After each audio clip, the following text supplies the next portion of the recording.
we've been looking at ecosystems and how everything is interrelated, and the amazing connections between living things and the physical environment. Um, and now what we're going to focus on for the remainder of area of study two is uh, how these systems change, how these connections change, and how they change over different time scales. So what's really important when we're looking at change is understanding what's natural and what are the normal changes that occur to ecosystems. So then when something abnormal happens, we're able to identify it and manage it and act on it. If we don't understand normal changes, then it's impossible to figure out when something is working as it's supposed to or when something is behaving differently, for example. So this PowerPoint is basically an introduction to the concept of environmental change. And over the next few weeks, we're going to be really delving into um, different time scales of change. And I'll explain that in a moment. So first of all, what is change? So the natural environment is always changing. Natural ecosystems, the natural environment is always changing. One moment it's sunny, the next it's raining, might be windy and then cloudy. But changes to the environment go way beyond the weather. And understanding of these changes is vital to be able to know what's normal and what's out of the ordinary. It's really important to understand what's normal so then we can decide what isn't normal and what needs action. So this is an image that I took on my summer. Well, this summer I was in Patagonia in Southern America, and this is a photo I took, and it's of a landscape that baffled me. It made no sense to me, and it kind of highlights the importance of thinking about environmental change. So I took this photo in Patagonia. Now, what it shows is a landscape that looks completely demolished. It looks logged, looks cleared, it looks bare and barren, and you can see that in the middle part of that image. You can see there's just dead trees lying on this hillside, and it looks like it's been absolutely devastated. And it really this hillside absolutely intrigued me for a few reasons. So what intrigued me was why were there still trees on the lower slopes? Why were there still really big old trees below this point? If people had wanted to go up and collect firewood, which is the main reason for logging in this area, why would they hike halfway up a mountain?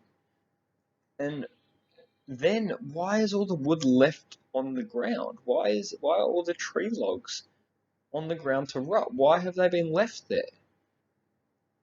I was thinking, well, maybe this is a paddock, or maybe a farmer's done this to get access to pasture. But then the question of why that particular spot, why not choose somewhere lower down in the valley um, where it's easily accessible?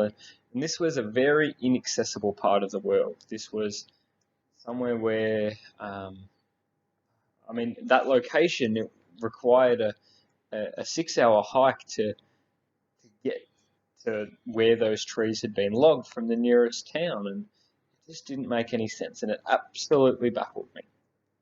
Okay, um, and because I couldn't come up with a reason,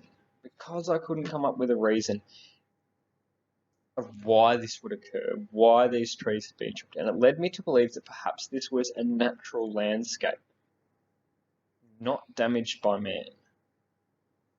Which is, I mean, you look at it and you think, how can that possibly be? And to understand this landscape, I had to conduct a pretty in-depth thought experiment. I had to delve deep into my mind, and I had to imagine all the possible environmental change that would happen to this landscape over different timescales. And I had to comprehend if there was something there, if there was something about this landscape that might be able to uh, cause this destruction if it was natural. And I'll come back to this at the end of this PowerPoint, but I want you to have a think about what might cause destruction like this. It resembles a Clearfield logging coup. It was astonishing. So we'll come back to that in a moment. So over the remaining weeks of Area Study 2, we're going to focus on examples of environmental change. We're going to focus on, first, short-term changes over days, months, seasons, and years. And years might seem like a long time, but in the context of environmental change, in the context of the Earth, and the changes that occur, a year is a relatively short time. Okay, so they're short-term changes. We'll then consider changes which occur on medium time scales. So that's decades and centuries. Okay, so changes that occur over tens of years or hundreds of years. And then we'll look at some long-term changes that happen over thousands and even hundreds of thousands of years. Okay, so different processes that take much longer to fluctuate and change. We'll talk about those in more detail in the coming weeks. So we're going to begin by looking at short-term environmental changes. And this is all related to chapter 12. Okay, chapter 12 looks at short-term environmental changes. Now, you should have already gone through and done some questions from chapter 12. You probably should have already read through the chapter as well. So hopefully a lot of what I'm saying is knowledge which you've already started to commit to your memory, and knowledge which you've already got somewhere in your brain, and hopefully we're just beginning to build those connections now.